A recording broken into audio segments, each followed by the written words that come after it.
AccessTV.org, grassroots social media television.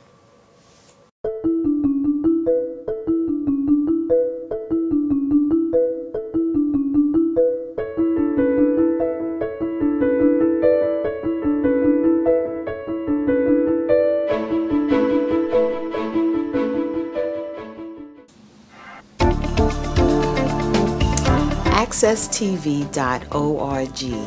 Your family, your friends, we are where you are.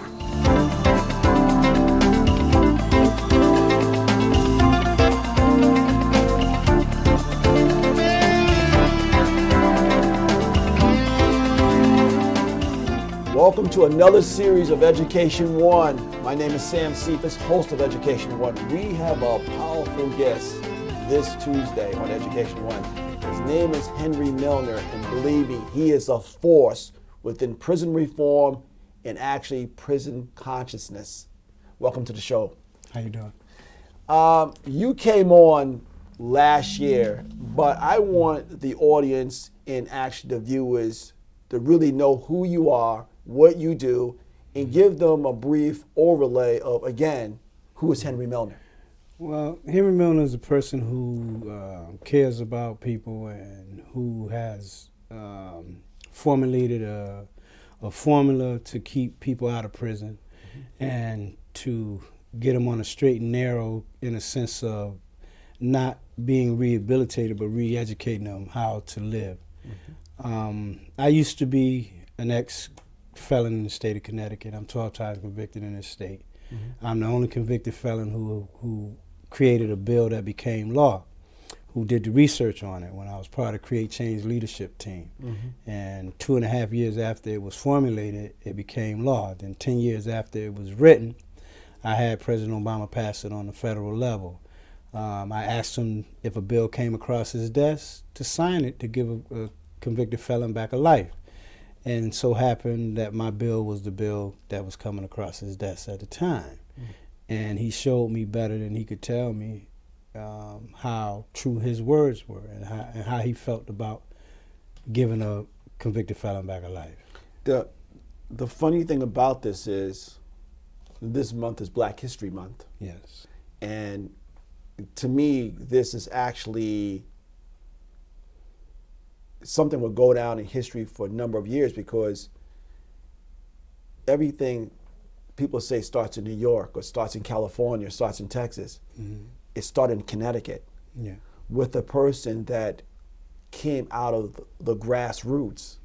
And now look where you are now. It took you a number of years to do it, but it got you where you have to be. And I want you to be someone that people don't forget in the Hartford region, even though who your family is, the Milner family, which is very powerful, goes back to slavery.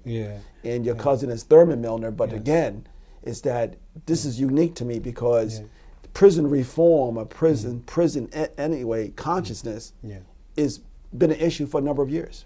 Yeah, well, the recidivism rate was really, when I on my last bit, I came home and the recidivism rate was really, really high. And Lorenzo Jones and the rest of the Create Change leadership team, and through the help of the Governor Jody Rell, I had found out she had did an audit on condition, cause, effect, and efficient. The auditors, Mr. Jacobson and Mr. Johnston, who are still at the state capitol to this day as auditors, saw the problem. They devised a plan to correct the problem, but the state of Connecticut never implemented it in its full capacity. They saw that it couldn't be the individual's problem that the recidivism rate was so high. So they took a round, broad look at the programs and the entities that were in place, and they evaluated them. And through the evaluation, they found that it wasn't 100% accountable.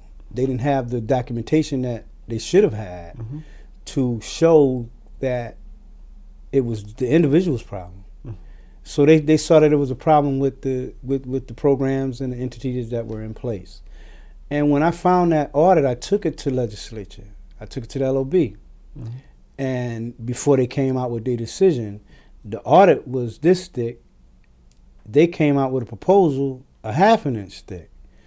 And Representative Dyson from New Haven came and showed it to me, and I looked at the audit that I didn't find any error or flaw in, and I looked at the proposal, and it was thicker. I said, nah.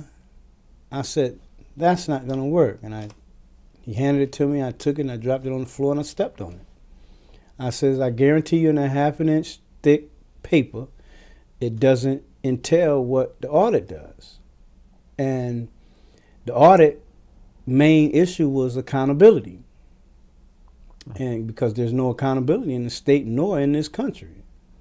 You know, I saw that when the last address that the President Obama gave, and the day after they was calling President Obama an idiot because of his views. And I don't just like his views. He give you his views, and he give you the reason why his views are the way they are. Mm-hmm. And he gives you an answer and a solution to the problem. This is the same State of the Union just about a month ago. About a month ago. And I know they did call him an idiot. They said he's not a very smart person. Yeah. But the crazy part about it is how many people right now roughly in Connecticut is in prison right now that is black and Latino? How many roughly? I don't have the figures on me right now, but I'm pretty sure it's at an alarming rate. You know, and I'm pretty sure that they're 85% of the inmate population. You know, and that's how it's always been. You know, we're always been 85% of the inmate population. It's something that when we look at prison reform and we look at education, they should go hand in hand. Well, but it's really not a heavy educational program to me that actually sustainable. Because it's not to cut you off, it's not set up to be. This, what you see here is by design. They designed it this way. My fiance who passed in 2011, Isabel Claudio, she was in the education field. And she had the stats and the figures on, they know where you're going to go by the third grade, whether you're going to go on to college or whether you're going to become a criminal. Mm-hmm. See, a criminal is not born, it's made, it's created. Mm-hmm. And they just about steer you in the direction in which you're going to go through education. You know what I mean? And, you know, it's by design, you know, and I figured that out 26 years ago. Mm-hmm. This is by design. The state of Connecticut is built on the failure rate, not the successful rate. Mm-hmm. Their funding that they generate in the state of Connecticut generates on problems, chaos. Mm-hmm. So if you built a system on problems and chaos, what do you think the outcome is going to be when it comes to education? What is the amount or the sum of money on each inmate per year? What is roughly? When I was there, it was $30,000 per inmate. You know. What is it now? Over about 50? About 50, almost 60 to house, and maybe higher than that. You know, but I'm going back, man. The last long bit I did was in 2000. I started in 2000. In 2002, I was thrown out. Okay. You know, I was thrown out about 2 months and a half before my EOS stake. Mm-hmm. You know, for freeing individuals from New Haven. I freed 10 inmates from a prison up in Cheshire, and it was ran by a black warden, and Warden Jones, I'll never forget it, came to my bunk and told me, you have to go. I said, where am I going? I said, my EOS date isn't until May. He said, no, it's not. He said, can you call somebody? I said no, because my mom's phone is blocked. And he said, well, come on in the counselor's office. And I said, well, I'm going home right now. He says, no, you'll be leaving first thing in the morning. Is that right? Yeah, that was the first time I was ever thrown out of prison for freeing. So you studied in prison? Yeah, well, I studied before prison. I've been studying constitutional law for the past 39 years. Okay. And I skipped school one day in the law library on 231 Capitol Avenue, across the street from the state capitol. Yeah, exactly. Yep. And I've been going ever since. And constitutional law is my foundation from which I move. And if you anything that violates the organic Constitution, I'm not talking about the amendments. I'm talking about the actual articles that was written by the forefathers and the four freedoms that people don't know about, and my Bill of Rights, and anything that constitute, that you violate any of those rights, it is not law. Some of the cases right now you're working on, I don't know if you can talk about them or not. Yeah, one of the top cases right now that you've been working on for a while. How are you coming along with it? Well, they're moving right along. I'm in federal court on the murder case up in Meriden of DeAndre Felton, that a lot of lies were told in the actual investigative part of it, and I reinvestigated and found that our state medical examiner lied to the police and to the state prosecutor, Michael Darrington up in New Haven, and he lied so bad to Channel 3 News to the fact that the outcome of the toxicology report, the same report that Adam Lanza took, my client's son, results came out the same, and they told Channel 3 that it was different. It was a different test. No, it was the same exact test that they did on Adam Lanza, who viciously killed children. For fun, and that's the same gentleman out of Newtown. Out of Newtown, and the state of Connecticut taught me a lot. The Department of Environmental Protection, I thank you. I thank Jerry West, who was my supervisor, for hiring me into the CCC program at the age of 18, and I learned a lot when I was there. And then I went on to work at EWI in Waterbury. Okay. And I learned a lot there on chemicals and biohazards and testing. I learned a lot, So I was taught by people who knew what they were doing. I was taught by scientists, you know what I mean? Professionals. Yeah. And so it's not much that they can really say to me, because I paid my dues, and I learned while the learning was given, and I didn't go to school for it. I was taught by people who went to school, to become scientists. Right.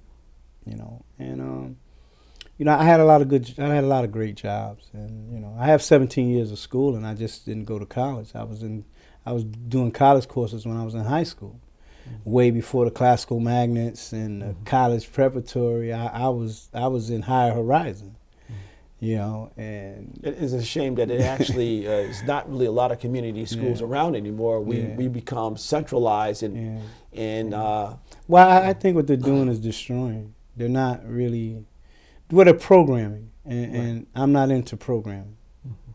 I think it's a destructive tool. Right.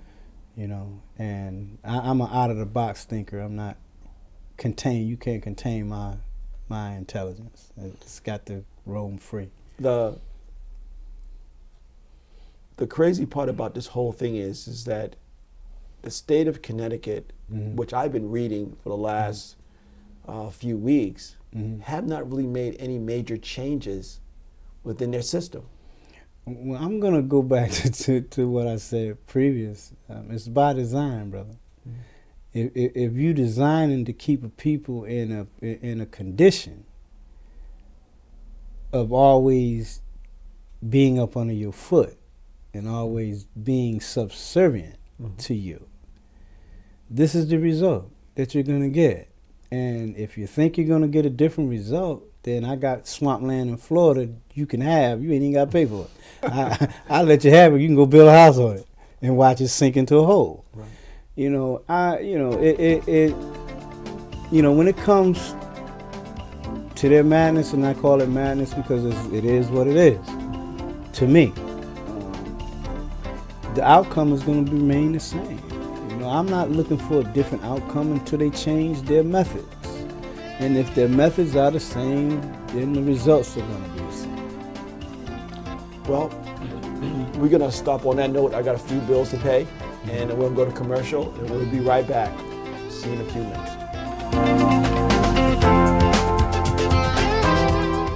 At Hartford Public Schools, we care about one thing above all, the future of our kids. That's why we're dedicated to providing all students with the knowledge and skills needed in the new global culture. Hartford Public Schools is thriving.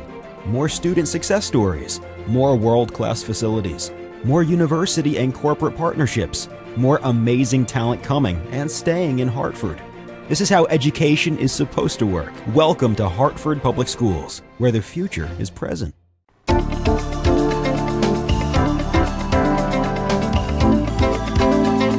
Welcome back to Education One. We have a great man in front of me. His name is Henry Milner, and he is actually the conscience of Hartford within, or Connecticut, so to speak, within prison reform. Coming back to Connecticut prison system. Yeah. As we spoke before we took a break, we talked about that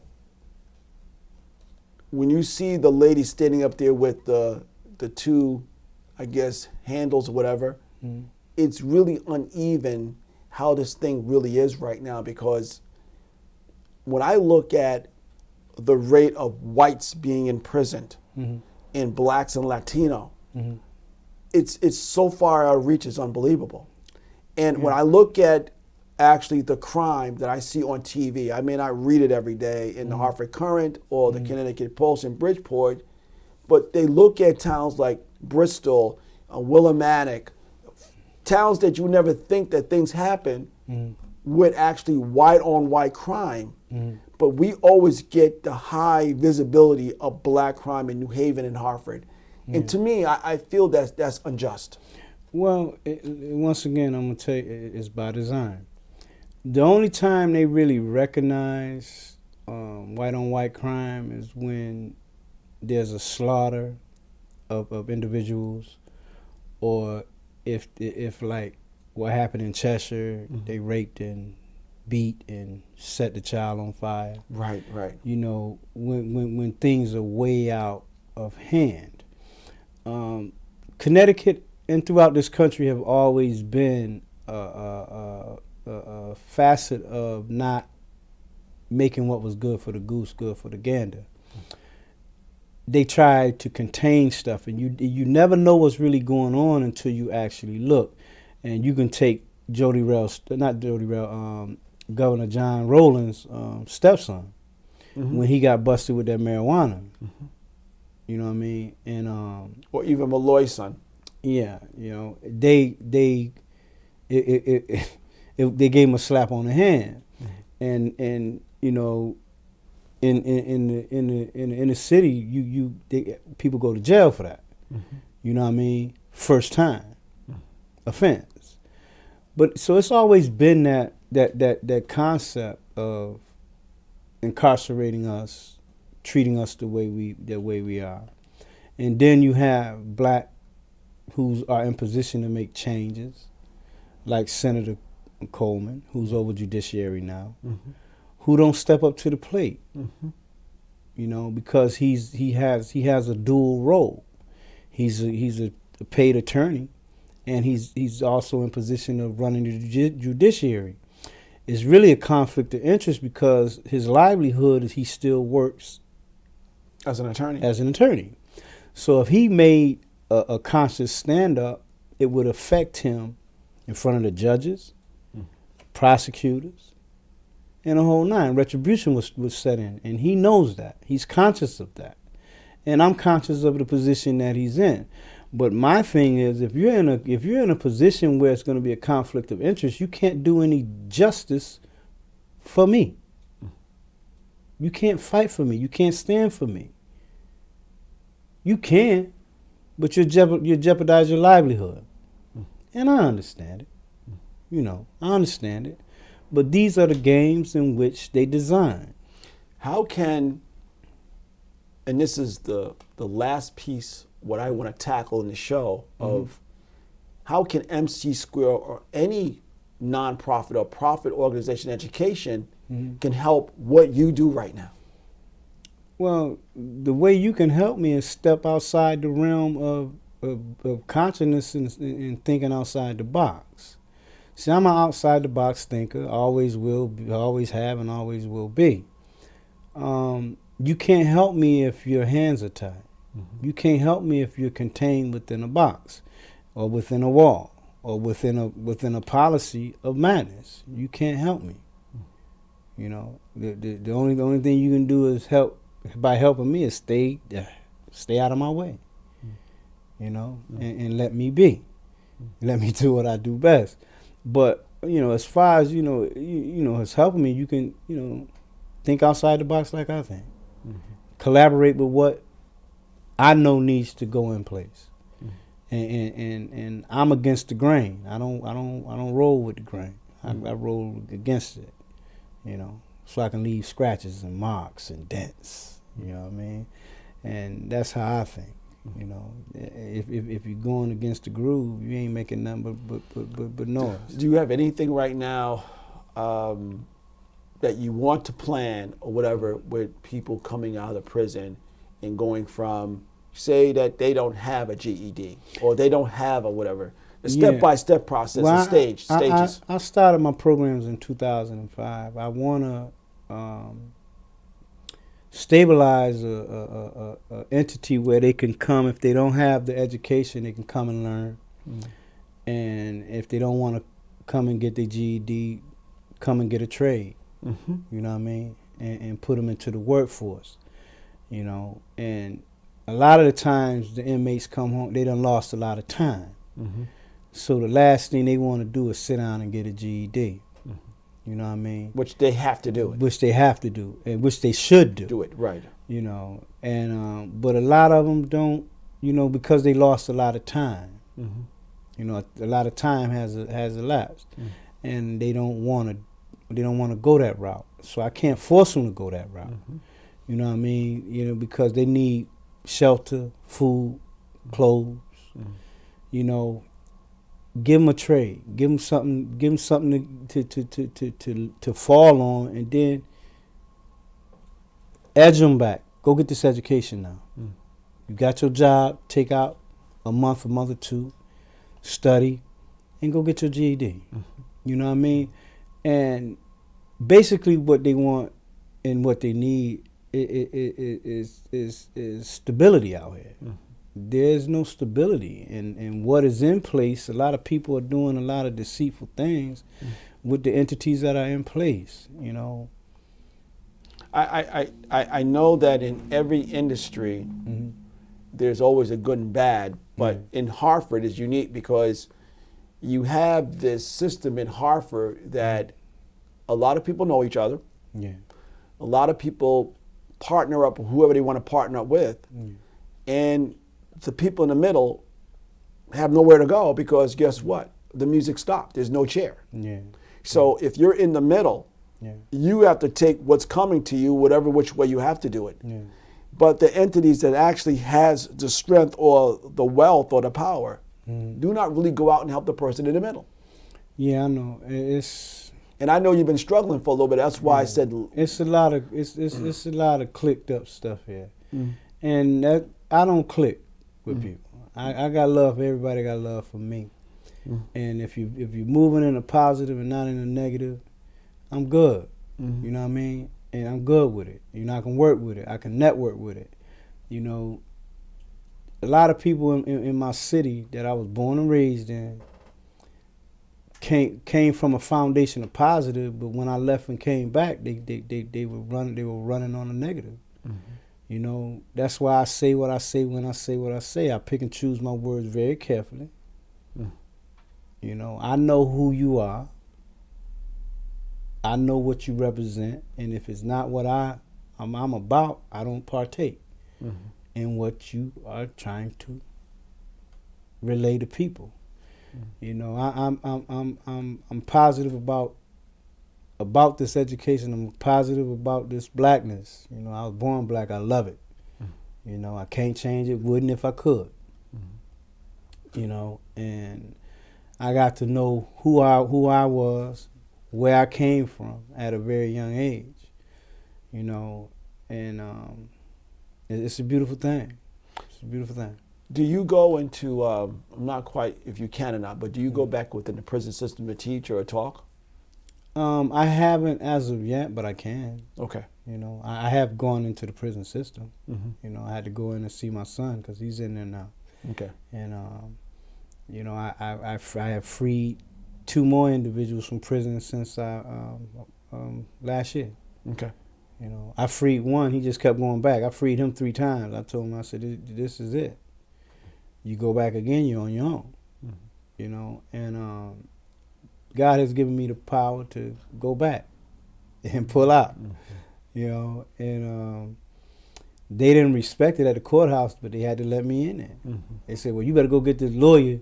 I went and got the lawyer. I said, let them know this is my client, because they were used to me coming through the back door, and I'm no longer coming through the back door. You're going through the front door. Yeah, I'm coming through the front door. And walking out the front door. I'm coming through the front and walking out the front, and if I choose to come through the back, it won't be on a vanilla truck. On that ice cream truck. It will not be on that. And those days are over, man. What do you see right now, say within the next year or two, where Henry Milner wants to go? Well, God's willing, in the next 2 years, I should be where I want to be. You know, as far as helping my fellow inmates make corrective changes in their lives, because the state of Connecticut is not designed to do it. You have the only, I believe, agency or company to do what you do from in Connecticut or from New Haven to Springfield. I don't know anybody that has an agency like yours. I don't. There's nobody in the state of Connecticut that do what I do. Would do what you do. Yeah, I haven't met. I haven't. New Haven does similar stuff that I do, but I'm much deeper than I started reentry. They knew nothing about reentry until I came home. I came from prison with the plan. So you had to come out of prison to tell the people, the PhDs, how to do it. Yeah. That's the most fascinating thing to me, because you know, I tell one that the best programs are in the prisons. Never look at what a person look like or act, because you never know what they know. And that's why I said this is Black History Month, because and I always come in the form of not knowing, so you'll never know what's on it was in my head until you tap into it. Exactly. You know, and I don't wear my knowledge on my shoulders and arms, and you know, I have sat on a lot of committees since 2005. You know, since 2002 and to this present date. And you know, I was trying to tell a person that I've been helping for the past 4 years, Miss Monica Ford. Okay. I said, you don't even know how many committees I sat on and helped chair in the LOB. I said, I taught at Yale and UConn, and I don't have a degree. I taught organization when I was with the Create Change leadership team, and that was one thing I knew how to do, organize. You know, I sit back and I look at a lot of people that they had a major thing for the last few years at the Hartford Library with prisoners and you know, reentry and actually education. But I haven't seen the system do a lot, because they really don't know the facets of reentry. I mean, you can't do what you don't know how to do. You know what I mean? And you cannot be efficient nor effective if you do not know what everything consists of.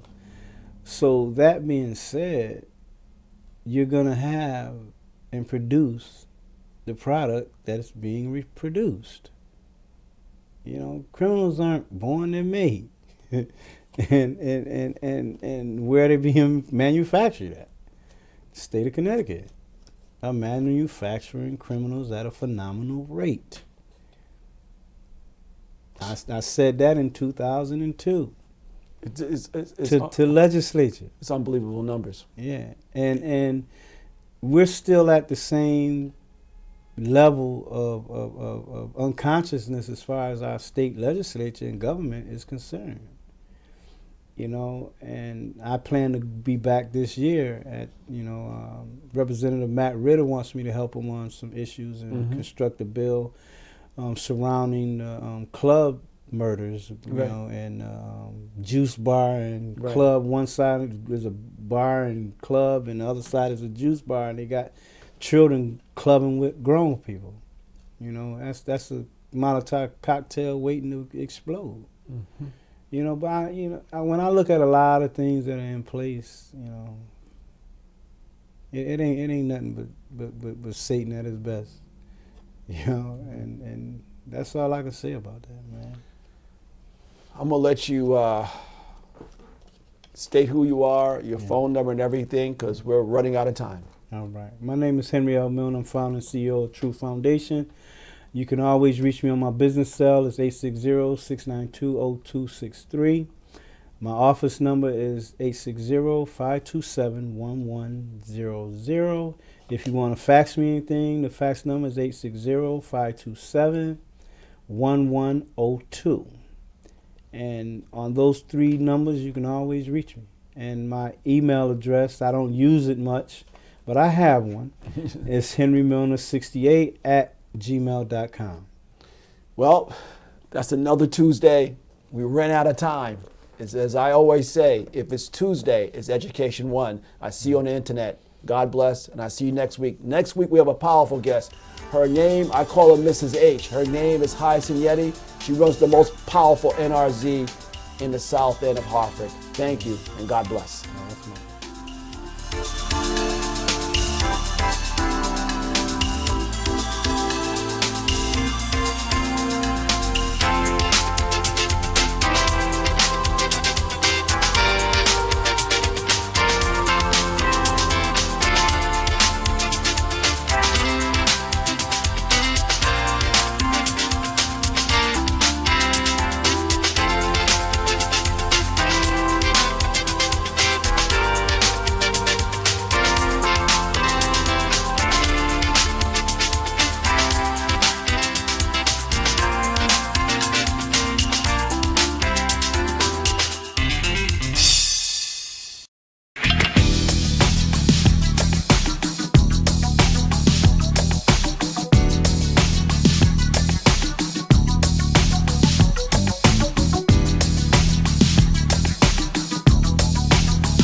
At Hartford Public Schools, we care about one thing above all, the future of our kids. That's why we're dedicated to providing all students with the knowledge and skills needed in the new global culture. Hartford Public Schools is thriving. More student success stories, more world-class facilities, more university and corporate partnerships, more amazing talent coming and staying in Hartford. This is how education is supposed to work. Welcome to Hartford Public Schools, where the future is present.